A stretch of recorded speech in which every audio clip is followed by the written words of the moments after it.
There is nothing worse than untapped potentials. If you know that you're made for more, this is the place. I know that every successful person I've ever met has one thing in common. They do not let themselves fall victim to their circumstances. They figure out a way to rise above it. So join me on this journey where I help you to be better, do better, and have better in life and in business. If you're feeling stuck and you're needing some practical tools, some hope to get you to that better life, this is definitely the place for you. Hey everyone, welcome to the Unstuck Podcast. I'm lachellewieme, your host, and today we get a chance to have this amazing conversation with Meredith Keith-Chirch. She is an amazing lifestyle optimization coach, and amongst all kinds of cool things. You guys are just going to fall in love with her like I did, and your story, everything that you do to help people is so inspiring. I cannot wait to dive into this conversation. So thank you so much, Meredith, for joining us today. You're welcome. Thank you for having me. I'm really excited to be here chatting with you. Me too. All right. So I would love for you to give us an idea of how you are showing up in the world. Who are you serving? What are you most passionate about? Yes, absolutely. So, as you mentioned, I'm a lifestyle optimization coach. And what that really means is my focus is teaching folks to really look at their daily habits and routine as it pertains to their everyday happiness, joy, wellness, etc.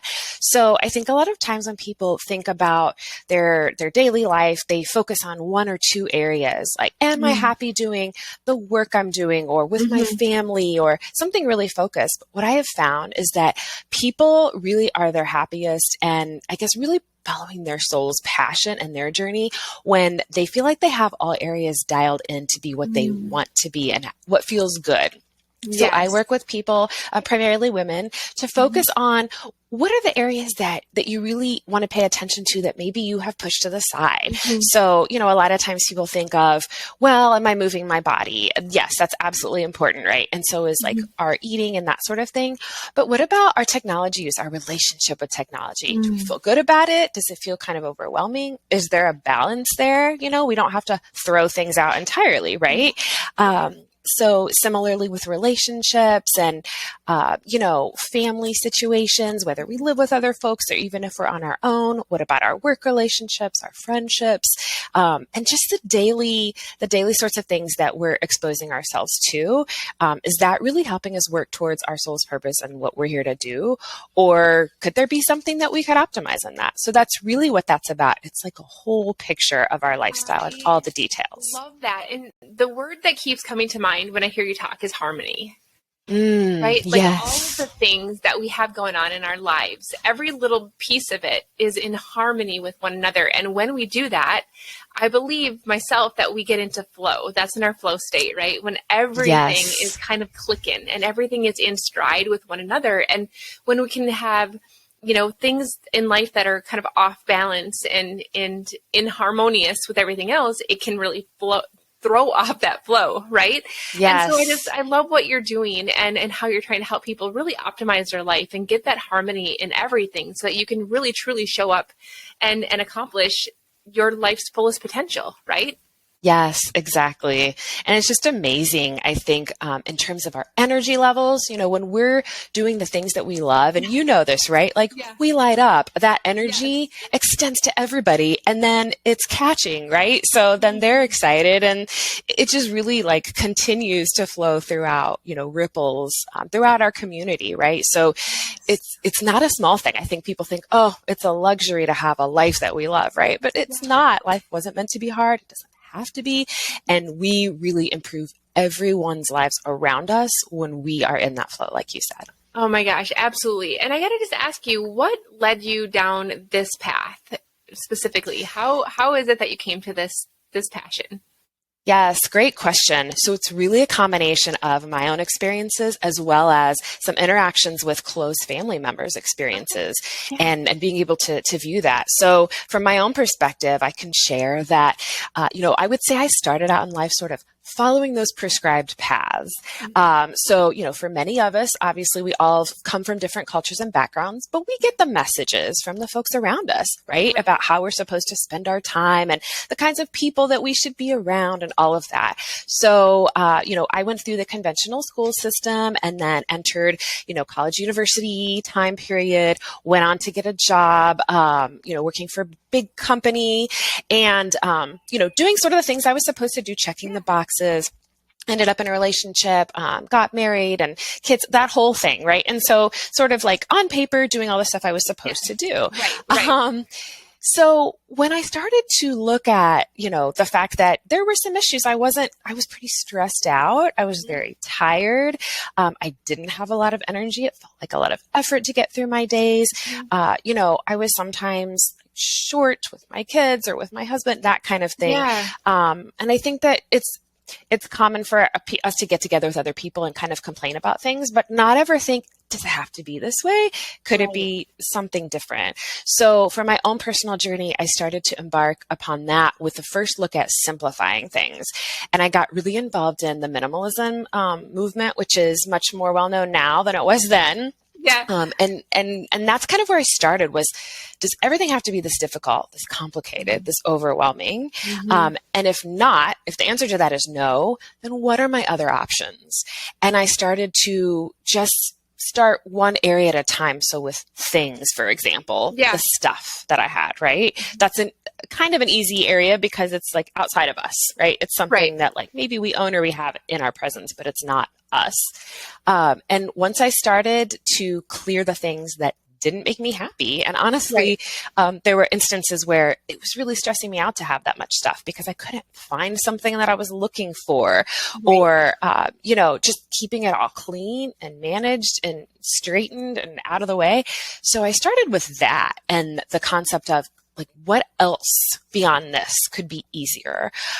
So I kind of embarked on a lot of choices sort of as a test, thinking, well, if this doesn't work, if doing it differently than the way everyone else is doing doesn't work, I can always go back to this way that I was doing it, right? So it was a little scary, and knowing that it wasn't like permanent was helpful. And then from there, I do a number of things differently. So my family and I don't have a car. So that was the process. We went from 2 to 1 to none. And we live in the United States. So, people tend to think of this place as a pretty car-centric community culture, right? So that was very different. I left the corporate world. At the time I became a stay-at-home mom. And from there, I became an entrepreneur and ran a few different businesses, actually. I was a virtual assistant. I did some arts administration support work, and then I started my lifestyle coaching business. So that was different again at the time, especially. And we also have opted out of the conventional school system for our youngest kiddo. So that was a different choice. And, it was like we sort of unraveled the threads of this ball that we thought was how things had to be, and kind of chipped away at each piece. I also don't have a mobile phone. I have a landline, and I use other types of technology, but that was a big one as well. So these are just some examples of how I felt like I was getting unstuck from these places of, oh, it has to be this way. I have to do these things. Everyone else is doing them. Everyone's going to think I'm weird. All those kinds of stories, right? I love that you were able to identify what is the right thing for you, right? And I think that that's the thing that so many of us fall into, this trap of having to be, in air quotes, normal, right? And doing all of the things that everybody tells us that we have to do. And then really getting deep inside of yourself to figure out what is the right thing for you. And then not only do you to have the courage, I guess, to dive into what's right for you, but then you have to have the courage to be able to stand out as different than the people around you, right? Yes. And I've noticed that even just as an entrepreneur, like we're taught that we need to go to college, get a job, you work in that job for the next 40 some years, you collect your retirement, and you hope that you can maybe travel someday, right? And that's kind of the normal life. But I'm like, okay, all of a sudden I got to this place where I was exposed to entrepreneurship, and all of a sudden I started to light up. And I'm like, oh my gosh, like I went to school for a really long time to do what I do. and I still really, really like it, but I'm completely lighting up in other places. And so I had to make that decision that that's what was right for me, even though it might be weird or different than the people around me. Being okay to be standing in my own truth, what feels the best for me, even if it's different or unconventional than somebody else, right?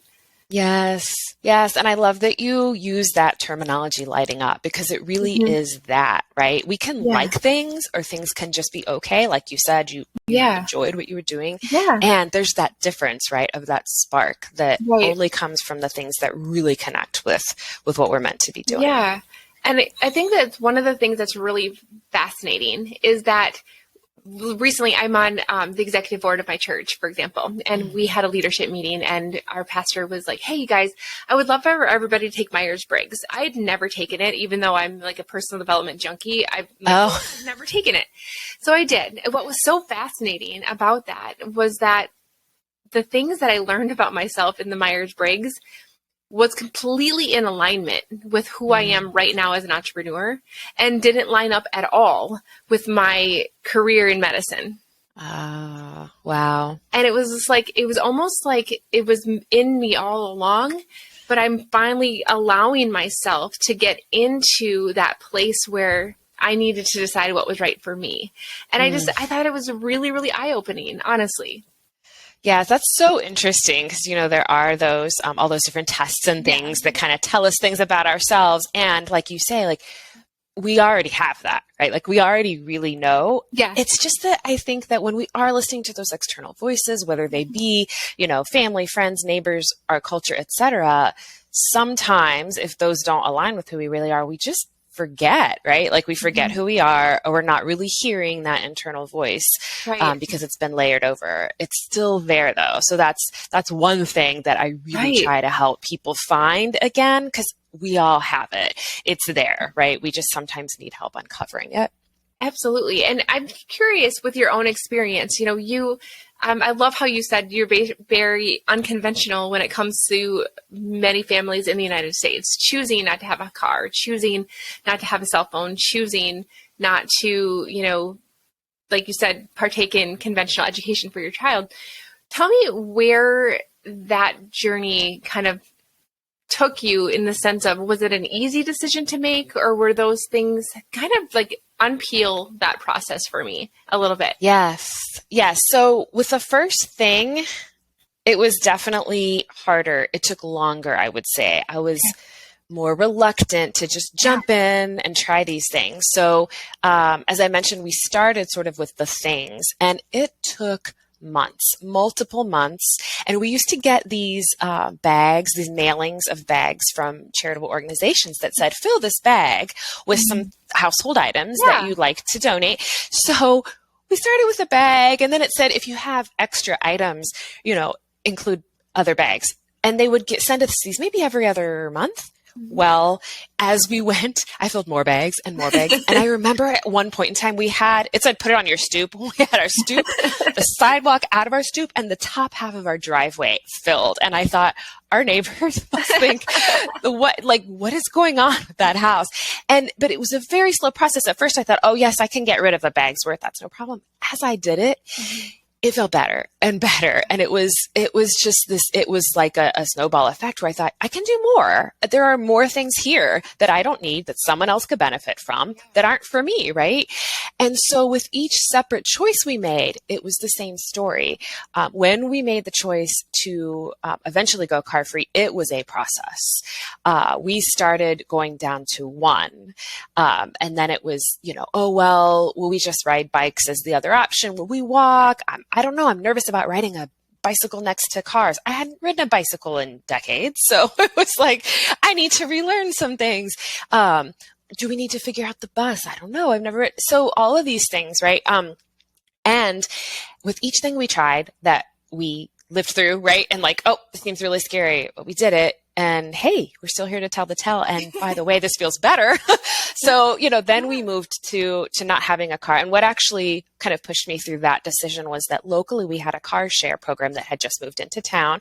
And so they had these pods of cars that you could rent by the hour. And we could get to one, I would say there was one maybe 3 or 4 blocks away. So that was it for me. I was still holding on to that one car, but we were really not using it. It was really just that safety and security feeling.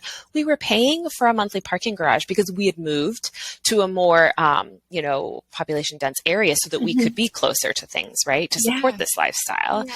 And so I thought, it's just sitting there. It just feels like a security blanket, so to speak. So I think I can do it. There will always be cars. I've said this, right? There will always be cars. There will always be cell phones. There will always be, for the immediate future, at least, right? Right. So I would say with each challenging or scary choice to be different and to really do what felt like the right choice for me, it got easier. It got easier as time went on. I got more used to explaining myself to people and answering the questions. How do you get to the grocery store? And how do and at first that was a little off-putting, and then I just relaxed into it. And the more comfortable I felt, which I definitely find that this is true for others. The more comfortable we feel in our choices, knowing that they're rooted in who we are and what we're here to do, the easier it is, the better it feels, and the more comfortable we can be around other people who may be doing things differently. And I'm guessing that, one choice that you made gave you kind of this insight, right? Like, okay, well, I didn't die. Like I just made this work. And so then it gave you that little bit of a courage and confidence to take another choice. And so I think that, oftentimes this is a really great example, I think, of how I apply this, but I have people who have always thought about starting a business, but that seems really, really scary. And so one of the things that I found that works really, really well for those people is starting out with something like network marketing. Yes. Because it's almost like a business in a box, right? You start out, you have all kinds of resources, you have all kinds of, you have a product already made for you, a website made for you, and you literally just get a chance to try out that entrepreneurial hat, right? Now, what happens is that you learn like, oh, well, maybe I am actually good at that. Or maybe this happened and I didn't die. All of a sudden, we start building these confidence muscles through a smaller decision. And then we get to a point where we're like, oh yeah, I'm totally ready and willing to try that next bigger decision because I've proven to myself that I wasn't going to die. I'm capable of scary things. And it just literally unlocked this whole nother set of things. And so I think that it's really cool that you started out with just getting rid of stuff in a bag, and that led to, you're like, oh, well, I guess I didn't really need that. And then you kind of devolved into a little bit bigger and then a little bit bigger. And now you're living very unconventional, but loving it, and it's in flow with who you are. And I just love that. You guys, I want to dive in with Meredith on other ways that she is helping her clients get to that harmonious life, to really optimize all of the different things in their lives, because I'm guessing that the clients that you have a wide variety of things that they come to you with. And so I would love, Meredith, in just a moment, to be able to dive into some of the main things that you see in your clients and how we can take their stories and really apply them to our lives with some really practical tools and some hope. So we're going to get into that, guys, in just a moment. I'm going to tell you all about something that I've been working on. It is literally been a labor of love for myself and my team. We are so stinking excited to be able to let you in on this. And I'm going to bring you into that little inside scoop here in just a moment. And then we're going to come back and talk to Meredith about all of the things that she sees in her clients and how she's helping everyone around her really start to living into their own unique best life. So we'll be back in a moment.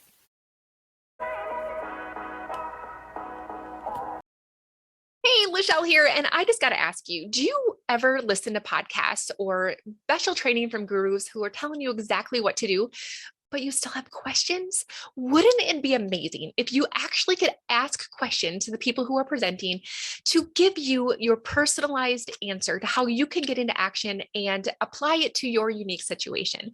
That is exactly why I created the Better Club Elite, which is a very special, very exclusive monthly membership that gives you access to those question and answer sessions that are going to get you into action and get you all lined up with everything that you need to start being better, doing better, and having better in life and in business. The support, the answers, and everything that you need to get you into action. So let's go.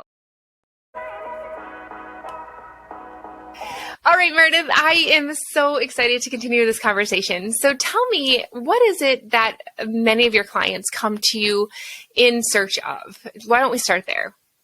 Sure. So many of my clients are having that feeling that things are okay and they could be better. There's one or two areas that they feel they've maybe tried to improve of their own lifestyle that they just continue to not quite get.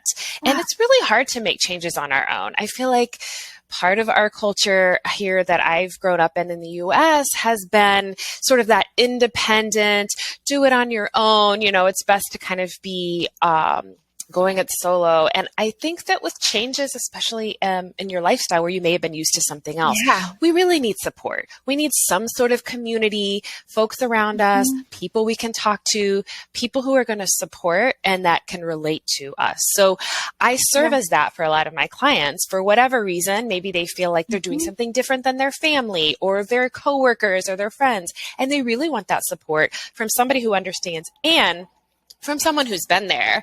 And I know I mentioned my personal experience. The other reason I decided to go into this work and help people beyond just me was because I had some close family members that I could clearly see the differences in their happiness and their health overall was really just making a few different changes. And one example that I give often is my parents, my mom and dad, married for 50 years, lived together that whole time. So similar, environment, so to speak, but just a few differences really showed up in their health and wellness. So my dad was very much an extrovert, always wanting to find that community of support, being around other people. He did what he loved on a daily basis, really threw himself into his work. And it showed. He's still around and he's in his late 70s and he's in really good health. He walks daily. He's still out and about, that kind of thing. And my mom made different choices. She kind of never met a vegetable she liked, which totally understandable, right? She was pretty resistant to, movement.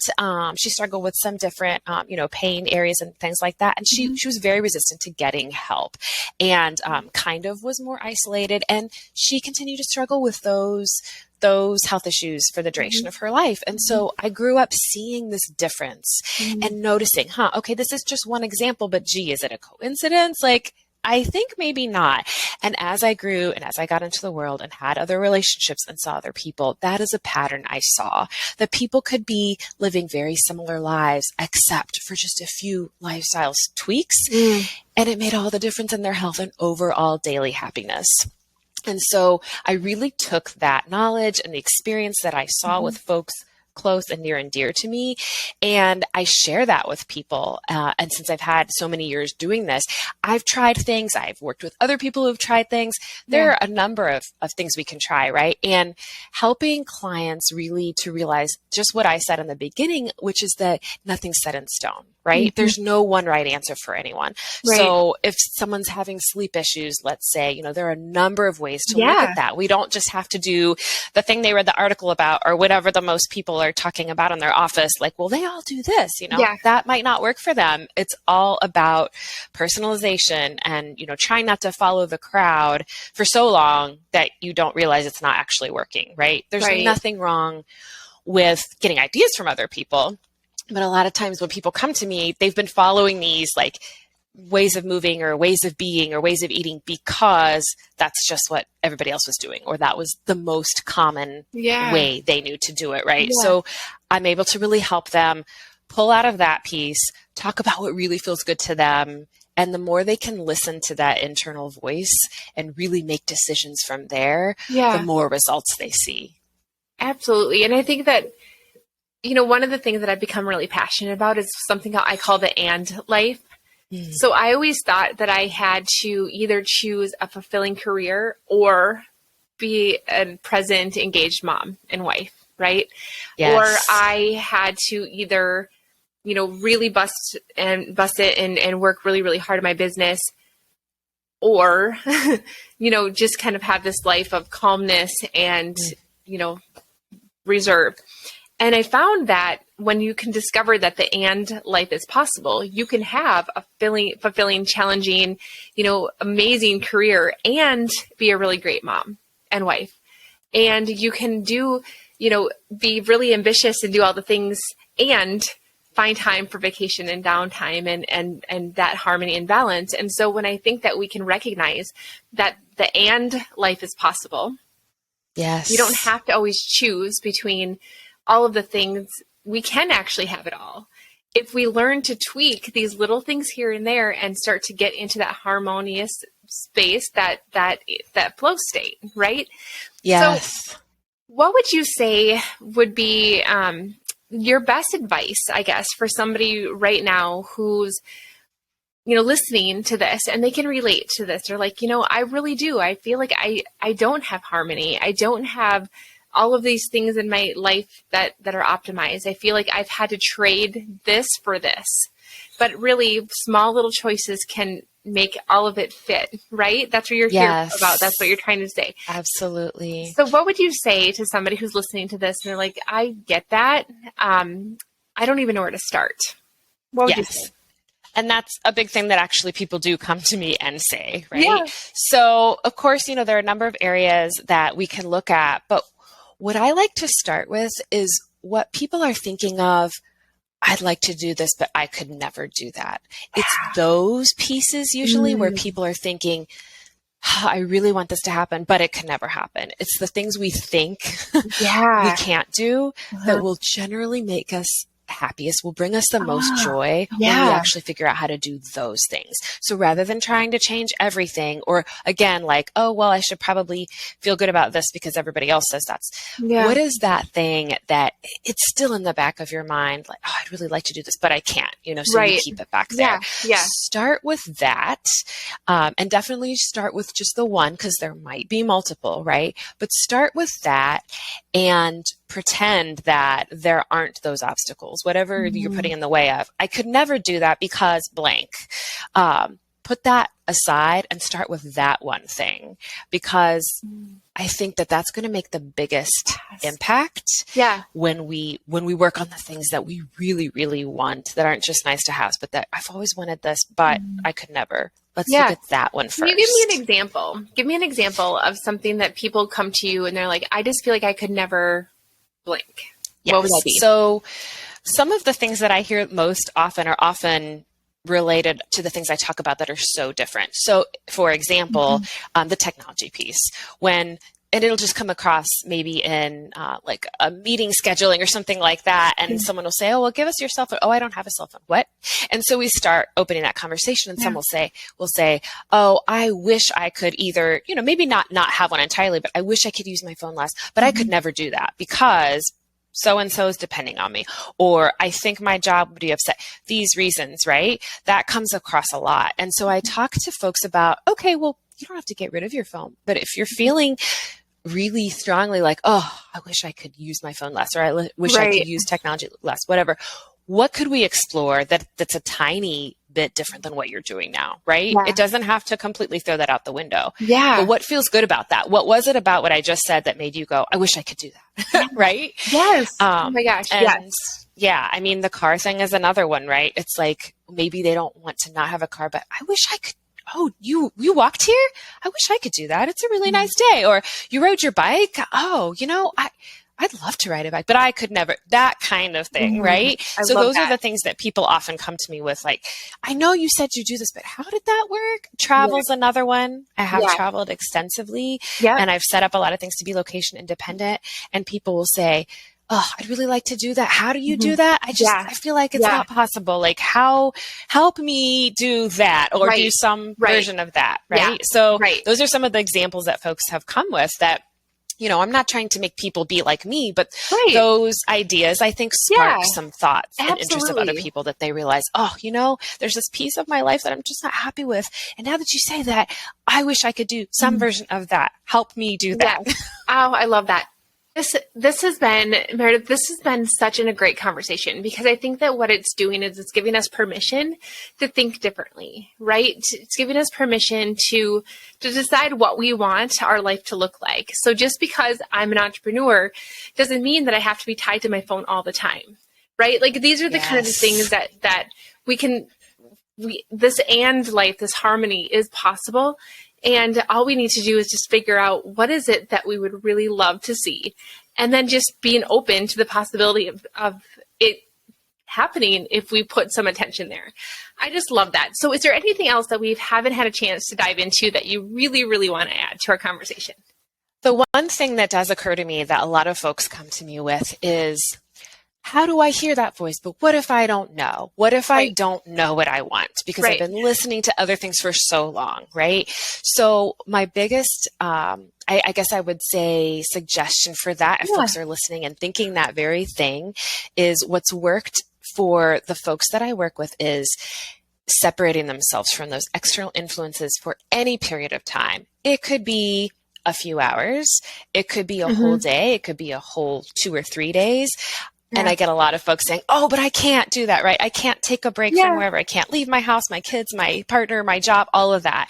And I find that when we take that time to separate ourselves for however long from those external influences, it's amazing what comes out, what occurs to us, what ideas we have, our creativity, and then we know. We really do know what we want. So that is one tip that I have for folks that has really worked out well for other people, is taking that dedicated time to be by yourself in some way, shape, or form, because then you will reconnect with what you really know to be your truth. Yes. And protecting yourself from all of the outside influences that have been leading to the state that you're in right now. I love that so much. You have been such a blessing today. You guys, we're going to make sure that you have all of the ways to connect with Meredith inside of the show notes so that you can continue to learn from her. If you feel, really led to reach out to her, we're going to make sure that you have all the ways that you can do that.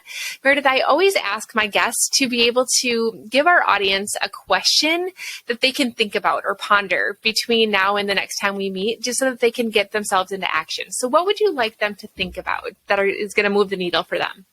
I would love to have folks think about what's bringing you joy. And really just think about how to bring more of that in. So ask yourself, what in your life is bringing you joy on a regular basis? And see what happens from there. Oh my gosh, I love that. Thank you so much for joining us today. You guys, thanks for listening, and I can't wait to spend a little bit more time with you in a couple more days. So thanks everybody for listening.